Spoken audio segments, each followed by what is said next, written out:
आज हम लोग क्लास 12th सब्जेक्ट इंग्लिश की पोइट्री को स्टार्ट करेंगे। ये यूपी बोर्ड में जो सिलेबस है इंग्लिश में, उसकी मैं बात कर रहा हूँ। जो सबसे पहली कविता है माई मदर एट 66, और इसको लिखा है कमला दास जी ने। दूसरी कविता है कीपिंग क्वाइट, पैब्लो नेरूडा के द्वारा लिखी गई है। A thing of beauty, romantic poet हैं जो जॉन कीट्स, उनके द्वारा लिखी गई है। और चौथी कविता है a roadside stand, it is composed by Robert Frost, an American poet, and the fifth one is on Jennifer Tigers, और इसको लिखा है एंड्रिन रिच ने लिखा है। ठीक है, अब सबसे पहले ये जान लें कि हम इसमें क्या क्या कवर करेंगे। सबसे पहले जो पोएम है ना, उसकी जो टेक्स्ट है उसे कवर करेंगे, उसको पढ़ेंगे हम लाइन बाय लाइन। ठीक है, उसके बाद उसकी सेंट्रल आइडिया को डिस्कस किया जाएगा। सेंट्रल आइडिया, क्योंकि आपके यूपी बोर्ड में जो क्वेश्चंस आते हैं वो क्या क्या होते हैं। Number one, stanza based questions होते हैं, जिसको हम कंप्रेंशन कहते हैं। स्टांजा पूछा जाएगा और स्टांजा पर आधारित 3 क्वेश्चंस आपको करने होंगे। ठीक है, जो कि 6 नंबर का होगा, और 4 नंबर की क्या होगी, सेंट्रल आइडिया होगी। इस प्रकार से टोटल जो पोइट्री में नंबर मिलते हैं हमको, कितने मिलते हैं, 10 मार्क्स मिलते हैं। ठीक है, तो इस प्रकार से ये हमारा सिलेबस है। तो नेक्स्ट आगे बढ़ते हैं। हम सबसे पहले पहली कविता को पढ़ेंगे, जिसका शीर्षक है माई मदर एट 66। इसको लिखा कमला दास ने। थोड़ा सा ब्रीफ में जानेंगे कमला दास के बारे में। Who is Kamala Das? Actually Kamala Das is an Indian poetess and she was born in 1934। इनका जन्म 1934 में हुआ था, एंड शी डाइड इन 2009, और इनकी मृत्यु 2009 में हुई। She was one of India's most prominent post independence poets. बहुत ही सुप्रसिद्ध कवियों में से, जो स्वतंत्रता के बाद भारत के जो कवि रहे हैं उनमें से उनका भी प्रमुख नाम आता है। इन्होंने क्या क्या लिखा है? हर works explore themes of identity. इनकी जो कविताएं हैं वो प्रायः किस विषय पर लिखी होती हैं? वुमेन, जो पहचान है, नारी की पहचान समाज में, पितृसत्तात्मक समाज में, उसके विषय पर लिखती हैं। वुमेन हेड के बारे में, नारित्व के बारे में।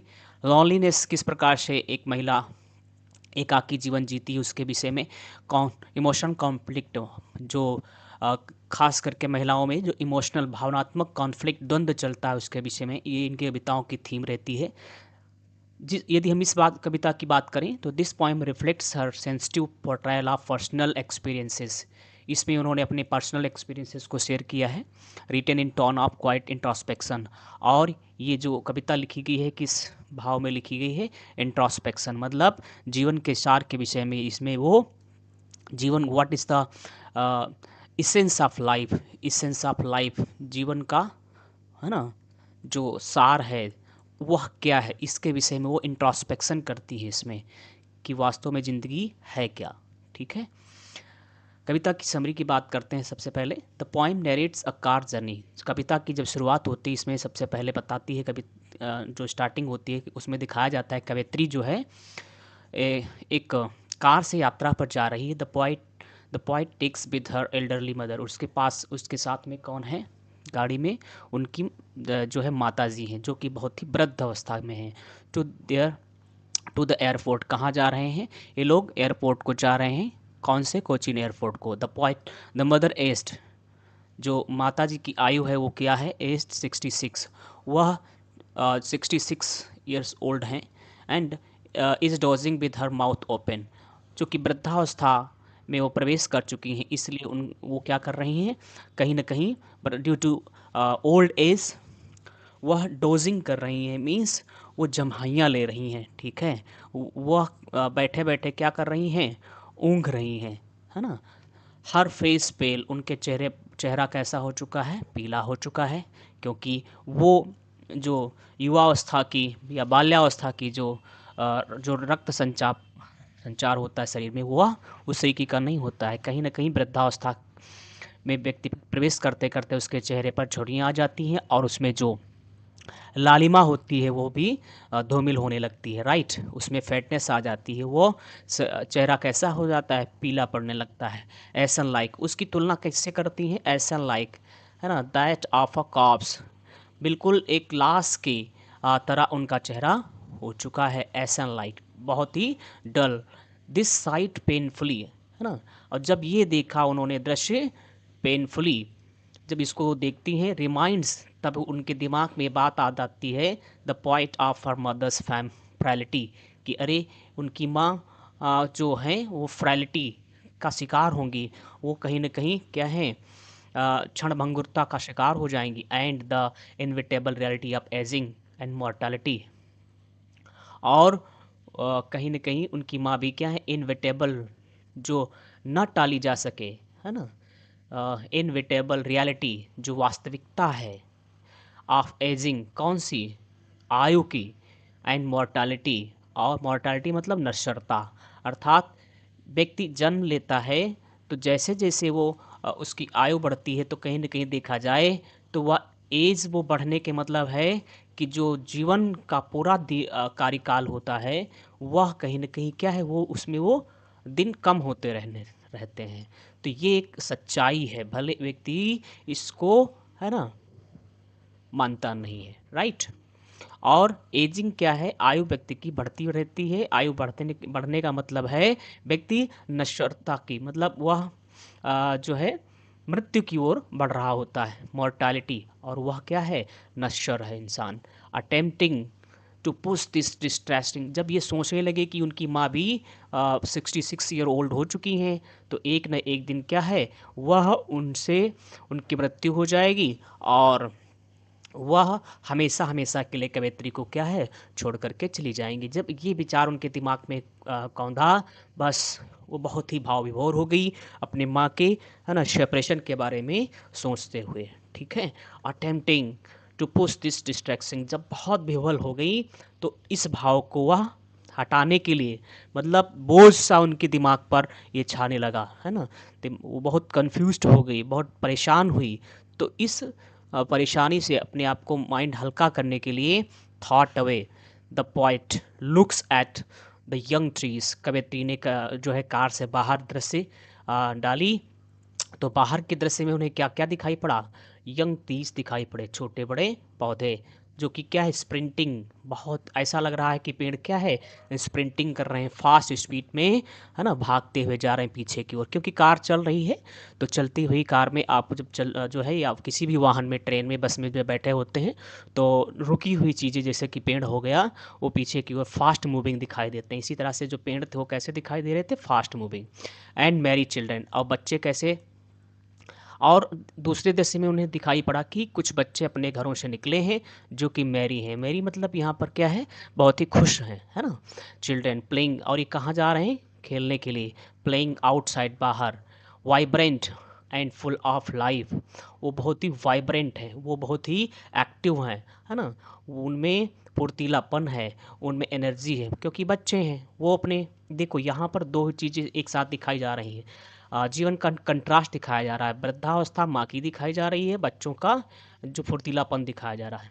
वृद्धावस्था जो कि माताजी उनकी हो चुकी हैं, वृद्धावस्था में पहुंच चुकी हैं, वह क्या है, बिल्कुल बिल्कुल निष्क्रिय सी हो गई हैं, उनके चेहरे पर वो लालिमा नहीं बची है, वो उनमें पीलापन आ चुका है।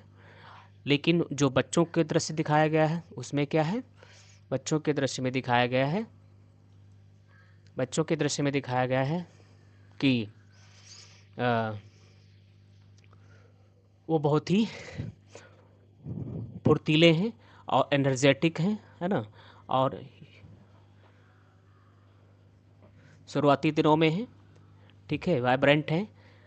तो ये दो चीज़ें देख, मतलब एक जीवन की शुरुआत और यहाँ जीवन का अंत, दोनों दृश्यों को दिखाया गया है, और ये जीवन की हकीकत है, वास्तविकता है ना, ये शाश्वत सत्य है, इसको दिखाया। हाउएवर, कुछ भी हो, standing at the airport after the security check, जब बाहर देखने लगी कवित्री, तो थोड़ी देर के लिए उनके विचार में, जो दिमाग में आ रहे थे अपनी माँ के नश्वरता के बारे में जो सोच रही थी, वो तो विचार उनके दिमाग से थोड़े समय के लिए हट गया। लेकिन जब वो लोग फिर से एयरपोर्ट पर पहुँचे तो वहाँ पर जब सिक्योरिटी चेक वहाँ पर जो फॉर्मेलिटी होती है चेकिंग की, वो करवाने के बाद जब देखा कि उनकी माताजी क्या है, दूर खड़ी हुई हैं, है ना, तो फिर से एक बार कवित्री की निगाह उन पर जाती है और फिर से वो अपनी उसी विचार में खो जाती हैं कि अब वो उनकी माँ से वो अपनी माँ से क्या है, दूर हो रही है, अलविदा हो रही है।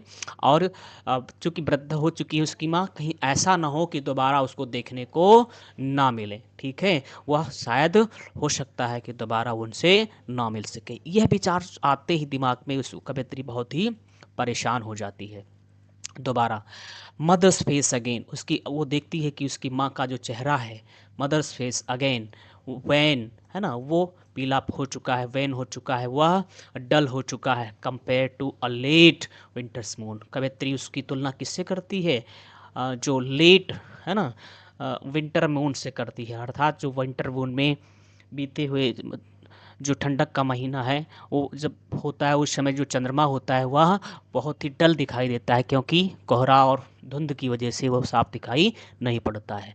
इसी तरह से कवित्री यहाँ पर कहना चाहती है उसकी माँ वृद्धावस्था की वजह से उस तरीके से वो चमकती हुई दिखाई नहीं देती है, वो एनर्जी उन पे दिखाई नहीं दे रही है, वो बिल्कुल शांत है ना, शांत हैं, वृद्धावस्था की वजह से उनमें इतनी निष्क्रियता है, ठीक है। तो ये जो शिथिलता आई है वो एज की वजह से आई है, युवा जो है आयु के बढ़ने की वजह से आई है। अर्थात यहाँ पर कवित्री कहना चाहती है कि उसकी माँ अब जीवन के अंतिम पड़ाव में पहुँच चुकी हैं, जो कि वृद्धावस्था होता है। और वृद्धावस्था के बाद सीधे सीधे में क्या है, व्यक्ति का अंत होता है। इवोकिंग चाइल्डहुड फियर्स, और अब यहाँ पर उसके फिर से उसका जो बचपन का डर था वह इवोक हो जाता है, वह यहाँ पर उद्वेलित होता है ना, क्योंकि बचपन में वो डरती थी कि कहीं वो अपनी माँ से दूर ना हो जाए, वही बचपन का डर आज फिर से उसके दिमाग में खौंध गया। फियर्स एंड द एक्ट, वह डर, इम्पेंडिंग सेपरेशन है ना, इम्पेंडिंग सेपरेशन मतलब कि वह आने वाला जो सेपरेशन है, अर्थात अब किसी न किसी दिन उसको यह सेपरेशन अपनी माँ से जो जुदाई का ये लम्हा है उसे कहीं ना कहीं सामना उसका करना पड़ सकता है, क्योंकि उसकी माँ वृद्ध हो चुकी हैं, वृद्धावस्था की वजह से वो किसी भी वक्त कभी भी वो हमेशा के लिए उनसे सेपरेट हो सकती हैं। तो यह फिर से वो कवित्री को सोच करके बहुत ही दुख होता है। डिस्पाइट दिस, इसके बावजूद द पोएट मास्क, लास्ट में ये दुख होने के बावजूद कवित्री क्या करती है, अपने चेहरे पर एक बनावटी हंसी लेकर के आती है और छिपा लेती। The poet mask her pain, अपने डर को, अपने दर्द को वह छिपा लेती है विद अ स्माइल, किसके पीछे, एक मुस्कान के पीछे, एंड अ होपफुल पार्टिंग है ना, और उम्मीद करती है कि वह होपफुल पार्टिंग मतलब वहाँ पर देती है और अपनी माँ से क्या कहती है, सी यू सून अम्मा, मैं आपसे फिर जल्दी मिलूंगी, ठीक है, यह कहते हुए वह वहाँ से अलविदा हो लेती है, राइट। लेकिन कहीं न कहीं यहाँ पर कभी अंदर से क्या है, दुखी है, उससे लगता है कि उसकी माँ हो चुकी है और कभी भी वह जा सकती है। तो मुझे उम्मीद है कि यहाँ तक बात आपको समझ में पूरी तरह से आ गई होगी। हमने इसलिए कविता के समरी को पढ़ लिया है ताकि आपको कविता पढ़ने में कोई है ना दिक्कत ना हो। स्टार्टिंग करते हैं, पहला स्टांजा आपका है, देखते हैं। Driving from my parents' home, कवित्री कहती है कि जब मैं जा रही थी है ना अपने माता पिता के घर से, किसके घर से, अपने पेरेंट्स के घर से, कहाँ जा रही थी, कोचीन एयरपोर्ट को जा रही थी। लास्ट फ्राइडे मॉर्निंग, कब की बात है, पिछले फ्राइडे की बात है। आई सा माई मदर, ठीक है, और तब मैं कार में जब बैठी थी है ना, तो मेरी निगाह किस पर पड़ती है, अपनी माँ पर पड़ती है, बिसाइड पी, जो कि उसके पास में ही बैठी थी, डोज, और वह ऊँघ रही थी, उनका मुंह क्या था, खुला हुआ था, हर फेस ऐसा like that of a cops, और उनका चेहरा बिल्कुल किस तरह से दिखाई दे रहा था, ऐसन लाइक था, मीन्स धुंधला था, उनमें डलनेस थी, जैसे कि एक लाश में हो जाता है, डेड बॉडी में, डेड बॉडी का जो चेहरा होता है जिस तरीके से हो जाता है उसी तरह से उनका चेहरा हो चुका था। नेक्स्ट स्टांजा है, एंड रियलाइज्ड विद पेन तो कवित्री को उस समय क्या महसूस हुआ, बड़ा दर्द महसूस हुआ, पीड़ा महसूस हुई कि this is the sign of her old age, her mother's old age, and this sign is the indication that the uh, last moment of her mother's life is going to be happened, right? उसके माँ के अंतिम दिनों का ये उसकी माँ उससे हमेशा हमेशा के लिए किसी भी समय जा सकती है। ये दर्द जब महसूस जो है सोचती है अपनी माँ के विषय में, तो बहुत ही दुख होता है ना। मतलब वो अपने सबसे प्रिय उसको उसको कौन है, उसकी माँ है। और जब वो माँ के बारे में सोचती है कि उसकी माँ वृद्ध हो चुकी है, उसकी माँ कभी भी जा सकती है, तो बहुत दुखी हो जाती है। ठीक है, that she was as old as she looked, but वो बिल्कुल उसी तरह से बूढ़ी दिखाई देती थी, है ना, जो जितनी उनकी एज हो चुकी थी। अर्थात एज के हिसाब से उनमें पूरे जो है वृद्धावस्था के लक्षण दिखाई पड़ रहे थे। सी लुक्ड, है ना, वो उतनी बूढ़ी हो चुकी थी जितना उनको, है ना, दिखना चाहिए। But soon that thought away, लेकिन जब ये विचार सोच करके कभी इतनी दुखी हुई, तो इस दुखी मन को, है ना, हील करने के लिए उन्होंने क्या किया, and looked out of eight young trees, तो बाहर उन्होंने देखा, किधर देखा, क्या देखा, पौधों को देखा, ट्रीज, छोटे छोटे पेड़ों को, स्प्रिंटिंग, ऐसा लग रहा है कि वो दौड़ते जा रहे हों, द मेरी चिल्ड्रेन स्प्लिंग, और देखा कि जो बच्चे हैं वो खुशी खुशी क्या कर रहे हैं, स्प्लिंग कर रहे हैं, आउट ऑफ द होम्स, अपने घरों से वो बाहर निकल रहे हैं, स्प्लिंग कर रहे हैं। स्प्लिंग माने वैसे क्या होता है, छलकना होता है। जैसे कोई कंटेनर है, कंटेनर से क्या है, पानी या मिल्क इस तरीके से स्पिल होता है ना, छलक जाए, बाहर निकल जाए। लेकिन यहाँ पर बच्चे क्या है, अपने घरों से फुदकते हुए, है ना, ऊर्जा से भरे, उमंग से भरे, उत्साह से भरे, उम्मीद से भरे बच्चे क्या है, बाहर निकल रहे हैं। तो कवित्री ने यहाँ पर दोनों तस्वीरों को एक साथ में दिखाया है। एक उसकी माँ जो वृद्धावस्था में है, जो बच्चे हैं वो क्या हैं, अभी जीवन की शुरुआत का एक संकेत है, एक सिंबल है। उसकी माँ की जो वृद्धावस्था, वो किसका सिंबल है, जीवन के अंतिम पड़ाव का सिंबल है, प्रतीक है, राइट। आगे बढ़ते हैं, stanza 3। But after the airport security check, लेकिन एयरपोर्ट के सिक्योरिटी चेक के बाद, security check, standing a few yards away, few yards away, थोड़ा सा दूर खड़े होकर के, है ना, away, I looked again at her, मैंने फिर से उनकी तरफ देखा। वेन फेल, पेल, उनका चेहरा कैसा था, बिल्कुल निष्क्रिय था, है ना, डल था, उनमें पीलापन आ चुका था चेहरे में।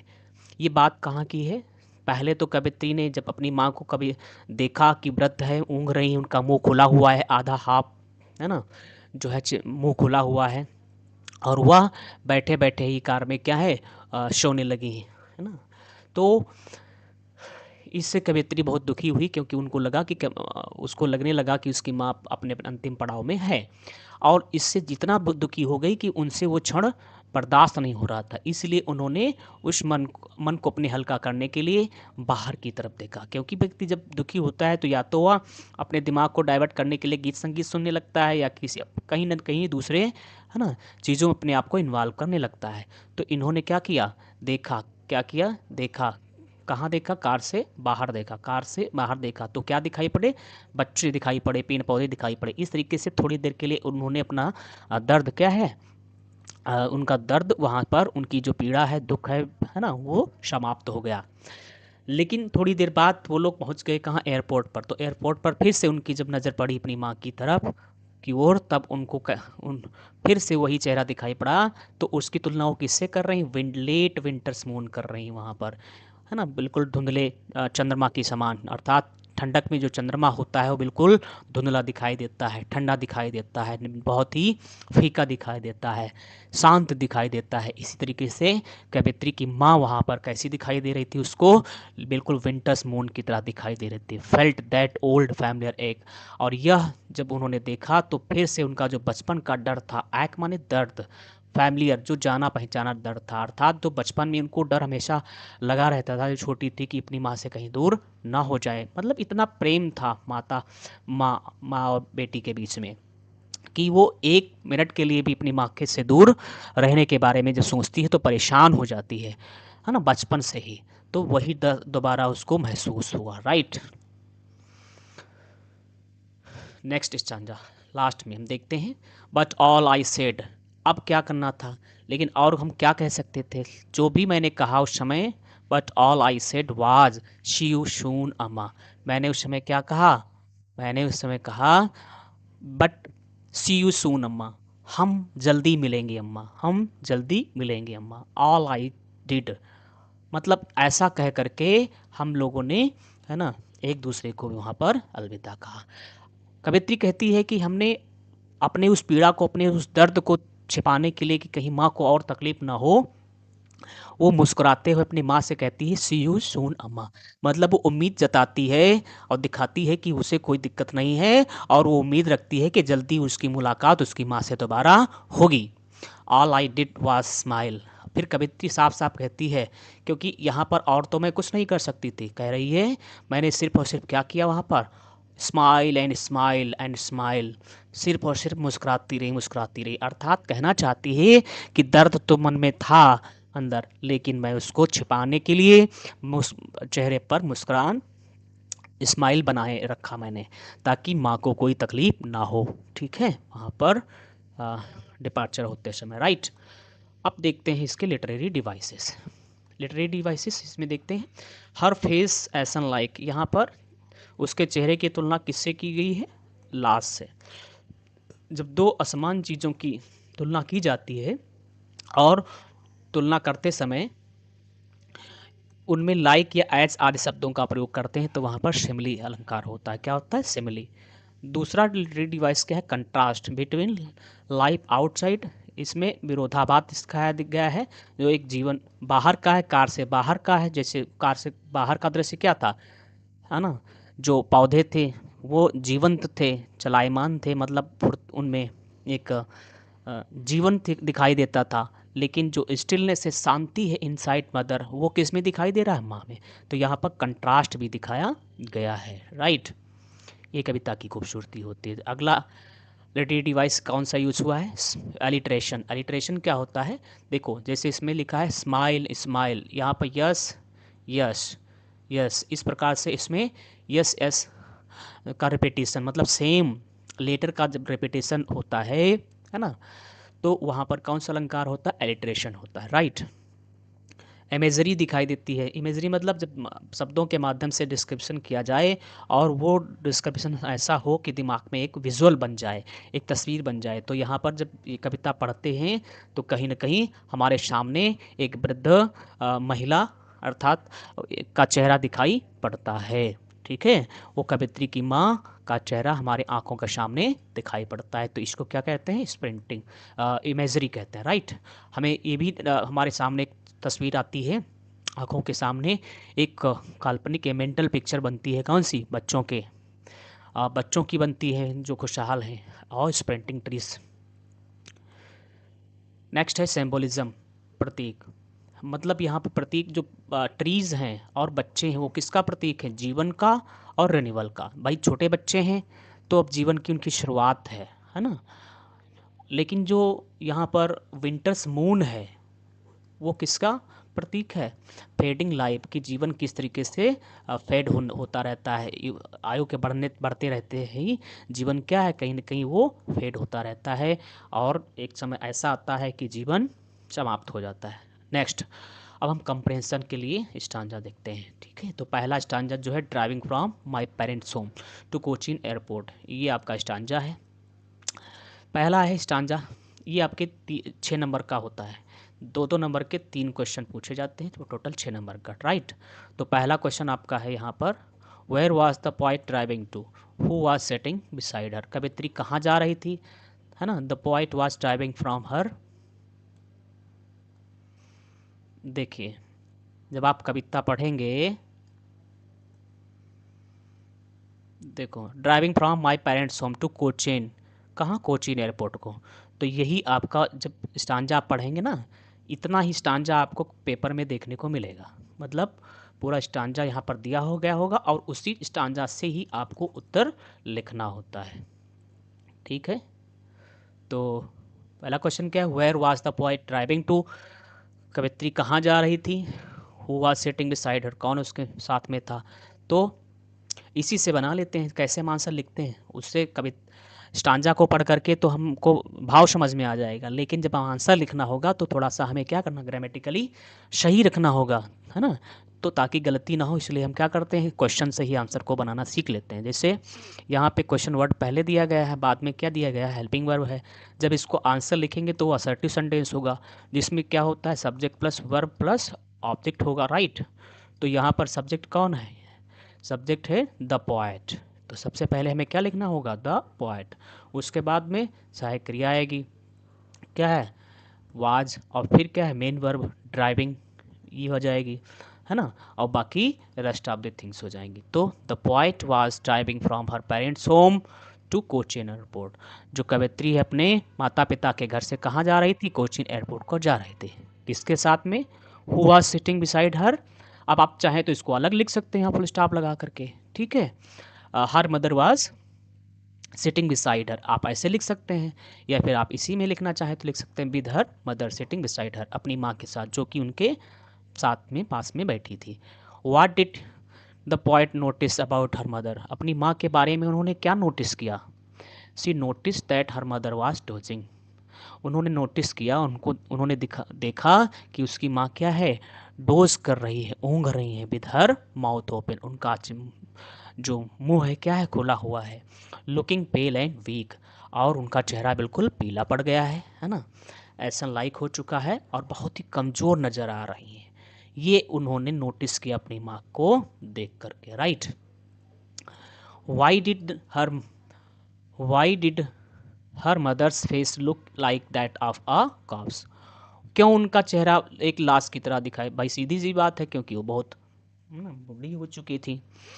हर फेस लुक्ड लाइफलेस, उनका चेहरा लाइफलेस निर्जीव दिखाई दे रहा था, पेल पीलापन दिखाई दे रहा था, जैसे कि लाश का होता, like corpse because of old age, और इन सब का कारण क्या था, ओल्ड एज था, right. Find words from the passage which mean, है ना, आपको यहाँ पर डोज वर्ड कविता में मिलता है, ठीक है। तो ये वर्ड आपको दिया गया है, स्लीप स्लाइटली, और आपको स्लीप मतलब हल्का फुल्का सोना, तो ये आपको बाहर से दिया गया है, और आंसर आपका क्या हो जाएगा, जब आप इसको पढ़ेंगे तो आपको कविता में ही मिलेगा, स्लीप डोज। यहाँ पे स्टार्टिंग में ही जो स्टांजा है देखते हैं, उसी में डोज वर्ड आया हुआ है, कहाँ पे देखते हैं, देखो डोज वर्ड आया हुआ है, यही आपका क्या है। तो बाहर से वर्ड दिए जाएंगे तो उनका या तो आपसे एंटोनिम पूछा जाएगा या सिनोनिम, यहाँ से पूछा गया है मीन, विच मीन मतलब सिनोनिम बताना है आपको। तो डेड बॉडी का मतलब क्या है, कॉप्स, ये भी वर्ड आपका आया हुआ है। फेल्ट माने क्या होता है, महसूस, तो ये कविता में क्या यूज़ किया गया, रियलाइज्ड, ठीक है। अगला स्टांजा है, सी लुक्ड आउट द विंडो, उन्होंने खिड़की से बाहर देखा, ये आपका स्टांजा है। इससे आधारित पहला क्वेश्चन क्या है, what did the poet realise, कवित्री ने क्या महसूस किया, हाउ डिड सी फील, तब उन्होंने महसूस क्या किया। What did the poet realise, उन्होंने क्या रियलाइज किया, हाउ डिड सी फील, क्या महसूस कर रही थी, the poet realised her mother's declining health, है ना। रियलाइज किया अर्थात जब बाहर से उन्होंने देखा तो उन्हें क्या लगा, the poet realised her mother's declining, कवित्री ने रियलाइज़ किया कि उसकी माँ का स्वास्थ्य क्या है, डिक्लाइन हो रहा है, मतलब स्वास्थ्य गिरता जा रहा है, वो वृद्ध हो चुकी हैं उसकी माँ, तो उनकी माँ की जो शरीर है उनमें कहीं ना कहीं कमजोरी आ रही है। तब उनको क्या महसूस हुआ, खुद उनके मन में कौन सा भाव आया, सी फेल्ट डीप पेन, उनको बड़ा दर्द महसूस हुआ, एंड फियर ऑफ सेपरेशन, और डर, बहुत इंपॉर्टेंट है, बहुत important, right. Question number B, what did she do then, कवित्री ने तब फिर क्या किया, what did she do then, तब कवित्री ने क्या किया, टू डिस्ट्रैक्ट हर सेल्फ, अपने आप को डिस्ट्रैक्ट करने के लिए, she turned her gaze outside, to distract herself मतलब अपना ध्यान हटाने के लिए, what did she do then, तब उन्होंने क्या किया, भाई बाहर देखा था, सी टर्न्ड हर गेज, तब उन्होंने टर्न हर गेज मतलब वो बाहर देखने लगी, आउटसाइड द कार, कार से बाहर। What did she notice in the world outside, तो बाहर उन्हें कौन सी चीज़ें दिखाई पड़ी, तो सी सा young trees sprinting past and happy children, उन्होंने जब बाहर देखा कि जो sprinting past and happy children, बच्चों पेड़ों को देखा कि वो भी क्या है, पीछे की ओर निकलते जा रहे हैं। हैप्पी चिल्ड्रन, खुशहाल बच्चों को देखा। Spilling out of their homes, वो क्या है, स्पिलिंग आउट हो रहे थे, बाहर निकल रहे थे, कहाँ, अपने अपने घरों से। Find words from the passage which mean,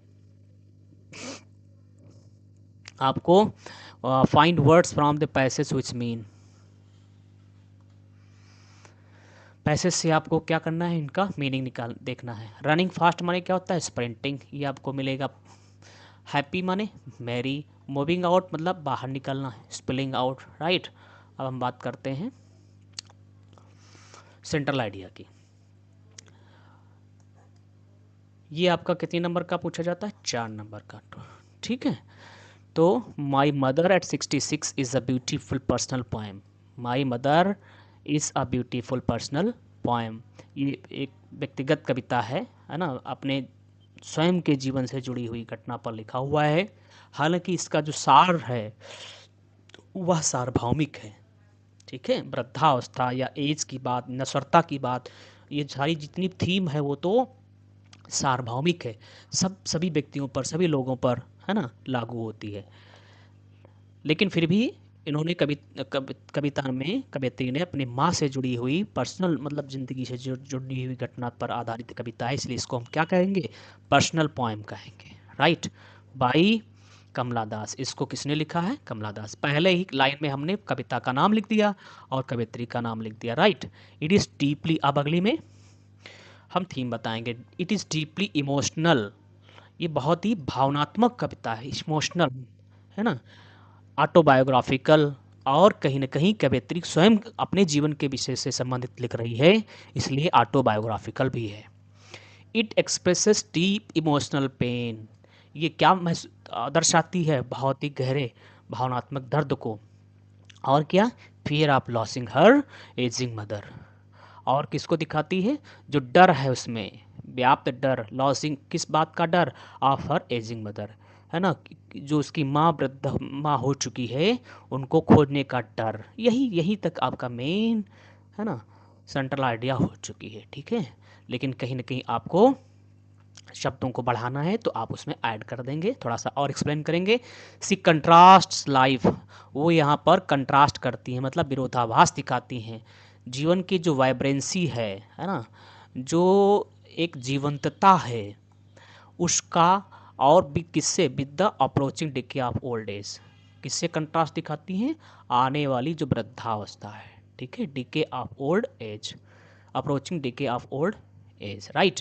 her repeated smile, और लास्ट में जब वो कहती हैं सी यू सून अम्मा, है ना, what did I see do, right, मैंने क्या सिर्फ किया, smile and smile and smile, इस प्रकार से वो रिपीटेड स्माइल क्या दिखाना चाहती हैं वहाँ पर, वो दिखाना चाहती हैं स्माइल हाइड सारो, कि वो बनावटी मुस्कान के पीछे अपने दर्द को जो भय था, दुख था, उसको छिपाना चाहती थी। रिवीलिंग लव्स एंड्योरेंस, यहाँ पर कवियत्री यह प्रूव करती है, दिखाना चाहती है कि वो माँ से बहुत प्रेम करती है, वो अपने जनों से कितना लगाव है, और लगाव की वजह से जब कोई व्यक्ति उनके कल्पना मात्र कर लेता है सेपरेशन के बारे में, है ना, कि वो दूर हो जाएगा उनसे हमेशा हमेशा के लिए, किस लिए, बहुत ही दुखी हो जाती है। उसके बावजूद अब चूंकि ये उन्हें स्वीकार करना पड़ेगा, उनको दूर जाना ही पड़ेगा, उनको अपने कर्तव्य पथ पर जाना ही पड़ेगा, अपनी माँ के घर से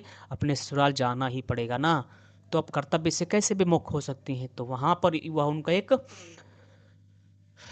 कर्तव्य, एक द्वंद्व दिखाया गया है। उसके बावजूद भी यहाँ पर दिखा रही हैं कि प्रेम में कितनी सहन शक्ति है ना, कि आप मन में पीड़ा है, डर है, है ना, डर है, दुख है, उसके बावजूद भी वो अपनी स्माइल के पीछे अपनी इस पीड़ा को दिखा रही हैं। तो यह एक इंड्योरेंस, सहन शक्ति को दिखाता है कि प्रेम में कितनी सहन शक्ति होती है। In the face of inevitable separation, जबकि उन्हें पता है कि वो न टाला जा सकने वाला सेपरेशन का सामना उन्हें करना पड़ेगा, और मोर्टालिटी का, नश्वरता का, अर्थात हमेशा हमेशा के लिए वह माँ से अपनी दूर हो जाएगी। ठीक है, तो ये आपकी क्या है, हमने सब कुछ डिस्कस कर लिया है पूरी तरीके से। हमने कविता को पढ़ लिया है, कविता के सार को समझ लिया है, एक्सप्लेन के लिए लाइन बाई लाइन एक्सप्लेन किया है। हमने लिटरेरी डिवाइस को भी डिस्कस किया है, हालांकि सीधे लिटरेरी डिवाइस नहीं पूछा जाता है, लेकिन कभी कभी जो उसका आपके स्टांजा बेस्ड क्वेश्चन होते हैं उनमें पूछ लिया जाता है कि इस लाइन में कौन सा फिगर ऑफ स्पीच है बताइए, तब आपको वहाँ पर दिक्कत होगी, इसलिए हमने उसको भी डिस्कस किया है, ताकि ये थोड़ा सा आप इसको बस इसी प्रकार से आप क्या करेंगे, दो एक बार इसको सुन लेंगे, है ना, देख लेंगे, तो आपको अलग से कुछ पढ़ने की ज़रूरत नहीं पड़ेगी, और इसमें एक भी नंबर आपका इधर से उधर नहीं कटेगा, राइट, पूरे नंबर मिलेंगे। तो अब हम आगे बढ़ेंगे नई कविता की ओर। दूसरी कविता हमारी कौन सी है?